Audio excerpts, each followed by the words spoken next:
আমি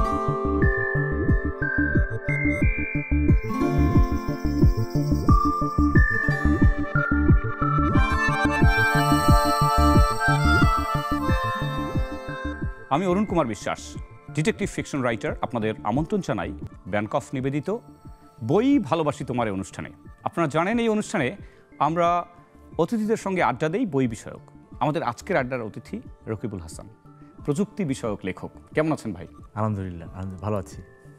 আপনি তো মানে সুদূর চট্টগ্রাম থেকে এসছেন? না, আমি ঢাকা থেকে এসেছি। ঢাকা থেকে এসছেন। যাই হোক, আমরা মূলত প্রধানত জানতে চাই আপনার এই প্রযুক্তি বিষয়ে লেখালেখি করা, এটা তো একটু টাফ জব।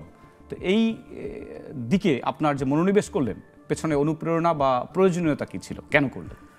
অসংখ্য ধন্যবাদ। আসলে আমরা দেখছিলাম যে পৃথিবী যখন থেকে ধরা যাক যখন স্টিম ইঞ্জিন আবিষ্কার হলো, তখন কিন্তু মানুষ বুঝতে পারলো যে না, আসলে মানুষ একটা জায়গা থেকে আরেকটা যেতে পারছে। মানে আগে তো হর্স রাইডিং করতো, তো তার হচ্ছে গিয়ে একটা স্টিম ইঞ্জিন দিয়ে কিন্তু যেতে পারতো। তারপর হচ্ছে গিয়ে যখন প্রিন্টিং প্রেস আসলো, প্রিন্টিং প্রেস হচ্ছে কি তার নলেজটাকে আসলে রেপ্লিকেট করতে পারছে, নলেজটা নিয়ে আরেকটা জায়গায় যেতে পারছে। তারপরে যখন ইলেকট্রিসিটি এলো, তো ইলেকট্রিসিটিটা গ্রিড দিয়ে আপনার বাসায় ইলেকট্রিসিটি এলো এবং সেটা দিয়ে কিন্তু আপনি অন্যান্য অনেক কিছু চালাতে পারছেন। তারপরে এলো ইন্টারনেট। তো ইন্টারনেট যখন এলো, তখন সেই ইন্টারনেটের মাধ্যমে পুরো জ্ঞান, পুরো পৃথিবীর জ্ঞান আসলে এখন আপনার হাতের মুঠোয়। এখন অল কানেক্টেড, আপনি বলতে পারবেন না যে আপনি পৃথিবীর বাইরে বা ভিন্ন জায়গায় আছেন, সুযোগই নাই কোনো। অফকোর্স। এই ক্ষেত্রে যখন আমরা দেখলাম যে যেভাবে ইলেকট্রিসিটি মানুষের বাসায় ঢুকে গেল, যেভাবে ইন্টারনেট মানুষের বাসায় ঢুকে গেল গ্রিডের মাধ্যমে, সেই হিসাবে কেন আমরা আসলে আমাদের জ্ঞানটাকে, আমাদের জ্ঞান বা প্রজ্ঞা বা আমাদের নলেজটাকে, এই রেপ্লিকেশন, এই নলেজটাকে কিভাবে আমরা গ্রিডের মাধ্যমে পাবো না কেন? আমরা কি নলেজটা একটা গ্রিডের মাধ্যমে পেতে পারি কি না? সেই জন্যই আসলে কৃত্রিম বুদ্ধিমত্তা নিয়ে আসলে আমি প্রথম বইটি লিখলাম 2016 সালে। যে আমরা দেখলাম যে আসলে কৃত্রিম বুদ্ধিমত্তা পৃথিবীটাকে পাল্টে দেবে, এবং কৃত্রিম বুদ্ধিমত্তা মানুষের যেই লেভেলে মানুষ আসলে কাজ করছে সেটাকে মাল্টিপ্লাইড এফেক্ট দিবে। যে ধরা যাক আমি আজকে 1x কাজ করতে পারছি, কিন্তু আমি যখন কৃত্রিম বুদ্ধিমত্তাকে আমি আমার কাজে লাগাবো, তখন আমি 10x লেভেলে আমি কাজ। আমার এখানে একটি প্রশ্ন রয়েছে। আমি আমার মাকে 1x ভালোবাসি, কৃত্রিম বুদ্ধিমত্তা কোনোভাবে কি আমার মায়ের প্রতি ভালোবাসাকে 100 গুণ করে দিতে পারবে? না, যেহেতু হিউম্যান, মানে ব্যাপারটা হচ্ছে যে একজন হিউম্যান আরেকজন হিউম্যানের মধ্যে যে সম্পর্কটা, সেটা আসলে আমরা কখনোই কৃত্রিমভাবে আমরা সেটাকে রেপ্লিকেট করব না বা রেপ্লিকেট করতে চাইবো না। যে জিনিসটা হবে যে আমাদের এফিসিয়েন্সি বা দক্ষতার জায়গায় অফকোর্স 10x 100x এটা করা সম্ভব। অর্থাৎ এটা অনেকটা বাহ্যত, এবং এটা আসলে অন্তজ বিষয়গুলো আসলে কৃত্রিম বুদ্ধিমত্তার বাইরে, যেহেতু শব্দটাই কৃত্রিম। তবে আমি একটু আরও ভালো করে জানতে চাই যে কৃত্রিম বুদ্ধিমত্তা যদি আমরা ডিফাইন করতে চাই, এটা একটু আপনি যদি বলেন আমাদের পাঠকদের জন্য।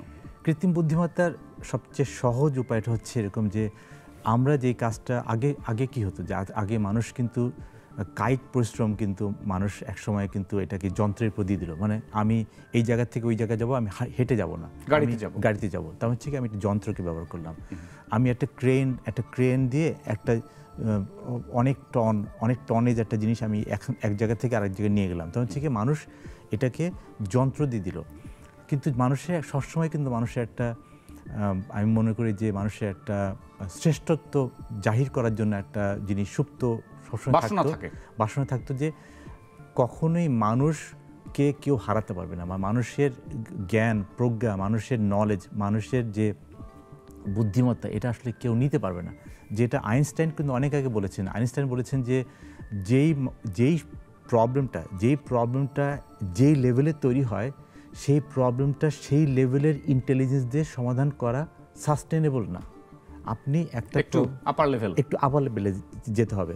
যে ধরা যাক আমরা যদি বলি যে আমাদের মহামারী, আমাদের যে কোভিড-19 যে ব্যাপারটা ছিল, এটার আগে কিন্তু পৃথিবীতে আরও অনেকবার মহামারী এসছে। কিন্তু আপনি যদি টাইমলাইনগুলো দেখেন, এক একটা মহামারী সর্বনিম্ন 13 বছর লেগেছে। এক একটা মহামারীর সেরে উঠতে 13 বছর লেগেছে। কিন্তু আমাদের কোভিডটা কিন্তু কম সময় লেগেছে, কারণ কোভিডের ক্ষেত্রে মানুষের জ্ঞানের পাশাপাশি মানুষ কৃত্রিম বুদ্ধিমত্তা ব্যবহার করেছে, যাতে এই কোভিডটাকে আমরা সলভ করতে পেরেছি, এই প্রবলেমটাকে আমরা সলভ করতে পেরেছি অনেক কম সময়।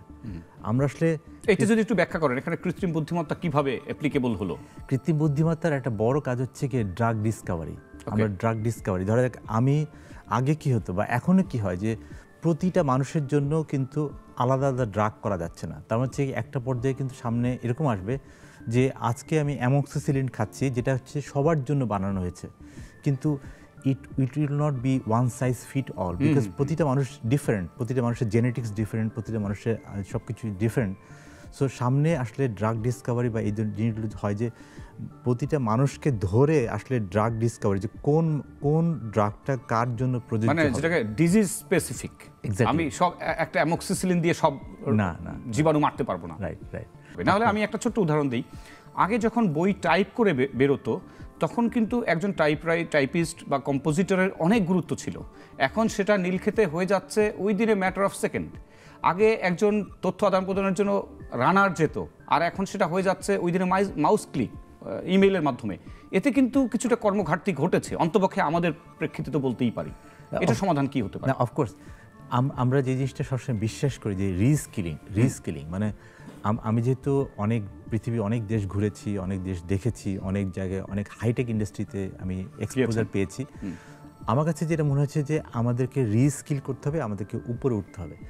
আমরা যদি সেই সনাতন যে কাজগুলো অলরেডি চলছে সেটার সাথে আমি যদি এটাকে এক পার না হয়ে যাই, যেমন আপনি দেখতে পাচ্ছেন যে হঠাৎ করে আমেরিকা মতো যেই আমেরিকা হচ্ছে কি কৃত্রিম বুদ্ধিমত্তার একটা স্থাপনা হিসেবে বলা যায়, ওপেন এআই, তারপর হচ্ছে অন্যান্য অনেক কোম্পানি আছে যেখানে হচ্ছে কি তারা গুগল, ওপেন এআই, তারা হচ্ছে কি কৃত্রিম বুদ্ধিমত্তা নিয়ে এমন একটা লেভেলে পৌঁছে গেছে। সেখানে চাইনিজ একটা কোম্পানি ডিপসিক, এই কোম্পানিটা কিভাবে তাদের ভিত ধসিয়ে দিল।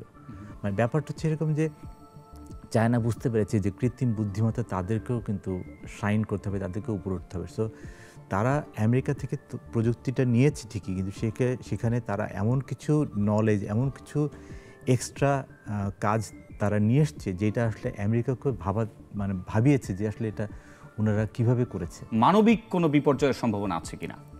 কিছুটা মানবিক বিপর্যয় হওয়ার আমরা এখনই দেখছি। আমরা যদি এখন সোশ্যাল মিডিয়াতে দেখি, আমরা কিন্তু আগে যেভাবে আমরা একটা মানুষের প্রতি আমরা যেভাবে আমরা সমর্থন দিতে পারতাম বা আমরা একটা মানুষের সিম্প্যাথি আদায় করতে পারতাম বা সিম্প্যাথেটিক হতে পারতাম, এখন কিন্তু সেটা অনেক কমে গেছে।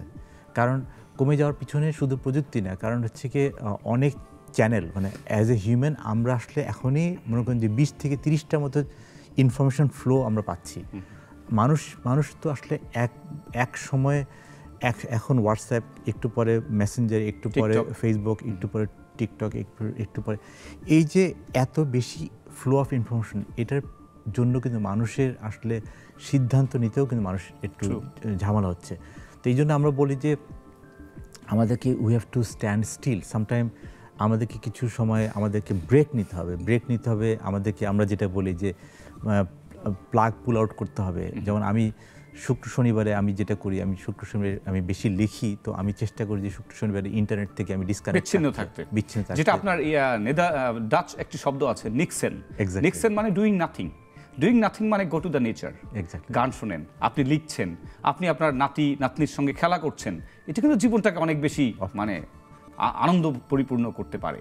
অফকোর্স আপনার থেকে আমরা এআই সম্বন্ধে যা শুনলাম, আমার তো মনে হয় যে এই বিষয়ে আপনি একটা আমাদের একটা নলেজ ব্যাংক, এবং আমি জানি না আপনি এখন ওই অবসর যাপন করছেন, এই বিষয়ে আপনি আমাদের পাঠকদের কিভাবে? না, আমি এখন অবসর না, আমি এখন একটা প্রাইভেট সেক্টরে একটা কোম্পানিতে এসেছি। It's a hitech company. আমরা আসলে ইন্টারনেট সার্ভিস প্রোভাইড করি, অ্যান্ড ইন্টারনেট সার্ভিস প্রোভাইড করাটা এটা কাইন্ড অফ একটা হাইটেক, এবং এটার মধ্যে আস্তে আস্তে এআই চলে আসছে।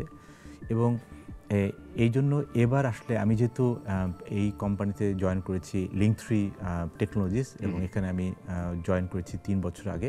তো আমি আসলে এই কোম্পানিতে জয়েন করার পর দেখলাম যে ইটস এ ম্যাসিভ একটা ফিল্ড, যেই ফিল্ডে লাখ লাখ আমাদের ইয়াং জেনারেশন কাজ করেন। মানে আমাদের বাসায় ইন্টারনেট কানেকশনটা নিশ্চিত করার জন্য যে 24 ঘন্টা। আগে কি হতো, আগে আমাদের বাসায় ইন্টারনেট না থাকলে আমি ইন্টারনেট অফ করে দিয়ে চা খেতে যেতাম, মানে খেলতে যেতাম। তার মানে থেকে internet was not mainstream. Okay, কিন্তু এখন আমাদের বাসায় এখন আমরা ঘুমানোর সময় আশা করি ইন্টারনেট থাকুক। ঘুমানোর সময় আমরা আশা করছি, আমরা সবসময় আশা করছি, আমরা তো এখন ফোনে যতটুকু কথা বলি তার থেকে হোয়াটসঅ্যাপে কল আসা যাওয়া সাশ্রয়ী। তার হচ্ছে গিয়ে হ্যাঁ, আমরা বুঝতে পেরেছি। আচ্ছা, চা না কফি? আপনি যখন পড়তে পড়তে লিখতে লিখতে ক্লান্ত বোধ করেন, কোন পানীয় আপনার কাছে আমি কফি পছন্দ করেন? কেন কফি? কফিটার ব্যাপারটা হচ্ছে এরকম যে চা আমরা তো অনেক সময় আমরা দেখলাম, কিন্তু কফিটার মধ্যে একটা জিনিস আমি দেখেছি যে যেহেতু আমি অনেক দেশ ঘুরেছি, কফিটার মধ্যে অনেক ধরনের ব্লেন্ডিং, মানে অনেক ধরনের ব্লেন্ডিং পাওয়া যায়, যেটা কিনা মেজাজকে খুব উস্কে দেয়, মেজাজটা ভালো রাখে। True. আমাদের অলোকেশ রয় ডিটেকটিভ, তিনিও কফি কহলিক। উনি মনে করেন যে এইটা ব্রেইনের উপরে সবচেয়ে বেশি ভালো কাজ করে এবং ব্রেইনকে খুব সতেজ, যারা অনেক দূর যাবে, অনেক কাজ করবে, তাদের জন্য কফি মনে হয় বেটার। অফকোর্স। এবং আমরা আপনার কি বই পেতে যাচ্ছি, নেক্সট কি প্ল্যান? না, এইবার যেটা হচ্ছে যে যেহেতু আমি দেখলাম যে ইন্টারনেট সার্ভিস প্রোভাইডারদের একটা বড় সময় যায় হচ্ছে গিয়ে আমাদের যে অফিস টাইম, ধরা যাক আমাদের যে অফিস টাইম হচ্ছে 9টা 6টা, বা এই যে টাইমটা, এই টাইমের বাইরে কিন্তু যেহেতু আমাদের যেমন জেনারেশন, ইয়াং জেনারেশন যা আছে, তারা 24/7 তাদের ইন্টারনেট দরকার। তার হচ্ছে কি তাদের বইয়ের কি বই, এটার উপর বই লিখেছেন? এটার উপর বই লিখেছি যে আমরা দেখলাম যে আসলে এই ইয়াং জেনারেশন যারা হচ্ছে আইএসপি ইন্ডাস্ট্রিতে আছেন এবং দে আর ভেরি ব্রিলিয়ান্ট, এবং তারা খুবই মানে প্রতিটা সার্ভিস কিভাবে সার্ভিস লেভেল এগ্রিমেন্ট, মানে প্রতিটা কাস্টমারের সাথে আপনার বাসায় যে একটা ইন্টারনেট দেওয়া হলো, মানে কমিটমেন্ট যাতে মেইনটেইন করতে হয়, সেই জন্য কিন্তু তারা অফিস টাইমের বাইরেও কিন্তু তারা এই টাইমগুলো দিচ্ছে। তো আমরা দেখলাম যে আসলে অফিস টাইমের বাইরে যখন টাইমগুলো দিচ্ছি, আমাদের রোস্টারিং আছে, এটা আছে, কিন্তু এখানে অটোমেশন, মানে এই জায়গাটাতে হিউম্যানের জায়গায় আমরা অটোমেট করতে পারি কিনা, এই অটোমেশনের জন্য আইএসপি অটোমেশন। থ্যাংক ইউ এই বইটা। হ্যাঁ, thank you so much Rakibul Hasan. আমরা আপনার বইয়ের অনেক বেশি প্রসার কামনা করছি। আপনাকে অশেষ ধন্যবাদ আমাদের শোয়ে আসার জন্য। প্রিয় দর্শক, আমাদের আজকের অনুষ্ঠানে এখানে ইতি টানছি। আশা করছি নতুন পর্বে আবার আরেকজন অতিথির সঙ্গে আমরা আড্ডা দিব। সে নাগাদ ভালো থাকুন, সুস্থ থাকুন এবং অবশ্যই বইয়ের সঙ্গে থাকবেন।